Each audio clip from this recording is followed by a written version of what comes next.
Welcome to Gospel Truth with Andrew Wommack, a teaching ministry that focuses on God's unconditional love and grace. I found a big disparity in some of the things that I learned growing up, because some of these things were really not biblical. They were more religious in their foundation.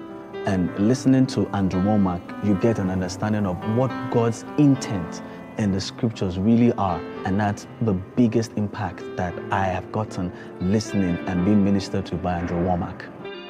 And now, Andrew continues teaching from the life-changing Word of God about excellence. Welcome to our Wednesday's broadcast of the Gospel Truth. Today I'm continuing a series that I started this last Monday. This is my third day teaching from a new book that I've got entitled Excellence. And the subtitle is How to Pursue an Excellent Spirit.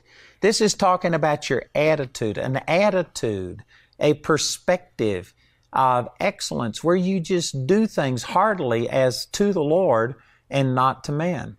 And I've spent the first 2 days of this week basically just introducing this, because there's a lot of people that this isn't even on their radar. They don't care about doing things with excellence. They are just doing enough to survive and get by, and they aren't really looking to excel.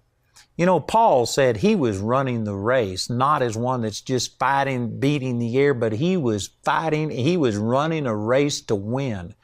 And there's a lot of people that, man, their whole goal in life is just to goof off. They just work enough to be able so that they can play, so that they can have a good time. They don't have a goal in life. They don't want to excel. They just are average. That's all they're looking for. The average person is shooting at nothing and hitting it every time. And I'm telling you, that is not an attitude of excellence. God made you for something special. God has never made a piece of junk. God has never made anybody to be average or to be normal. I know that may rock some people, but normal by God's standard is way abnormal by man's standard. God never made anybody to just get up and go to work, come home, watch television, go to bed, get up and go to work, and then party on the weekends and stuff, and then live your life and die and you're gone, and everybody says, who? You didn't make a difference. You didn't touch anybody. You know, God has a plan for every single person. You know, not everybody's supposed to be doing what I'm doing. I understand that. You know, we evaluate things totally different than God. Matter of fact, I was just over in Kenya, and we were with Dottie Heyman. We've put her testimony on my programs before. I was with Mike and Pat Heiser in Kenya.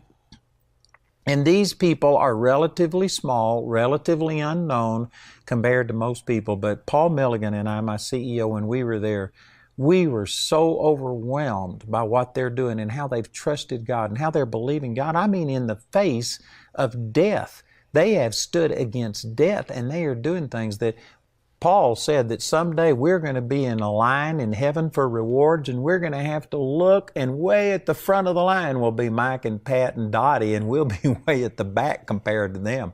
We might be more visible than they are, but I guarantee you they're faith giants. But they're making their life count. They have a purpose. They aren't just going through life, you know, like a fish can float downstream. Any dead fish can float downstream, but to go upstream takes some effort. Man, they are believing God. They are defying death. They have overcome adversity, and on I could go about this, but I'm saying that each one of us has a potential. God has never made a piece of junk. He wants you to succeed. He wants you to excel. And yet many people aren't even shooting for this. And so this is the reason that I've spent the first 2 days of this week just talking about how important this is. You know, I heard a man say one time that if you want to find the place on the earth that has the most potential, where do you look?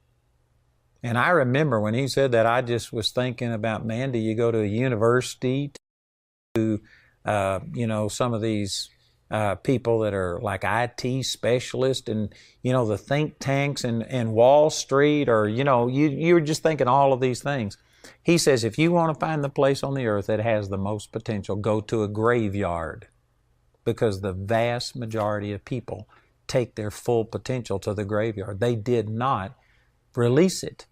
You have to pursue excellence in order to excel. It doesn't happen automatically. It's not floating downstream. It's swimming upstream.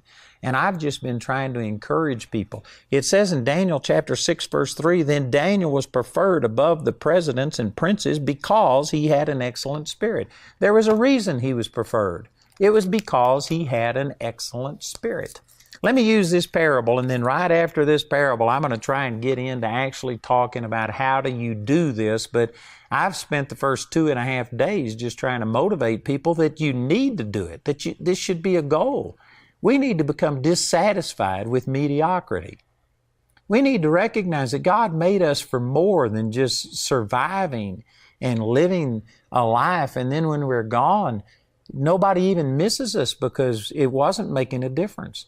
I tell you, if you aren't living on the edge, you're taking up too much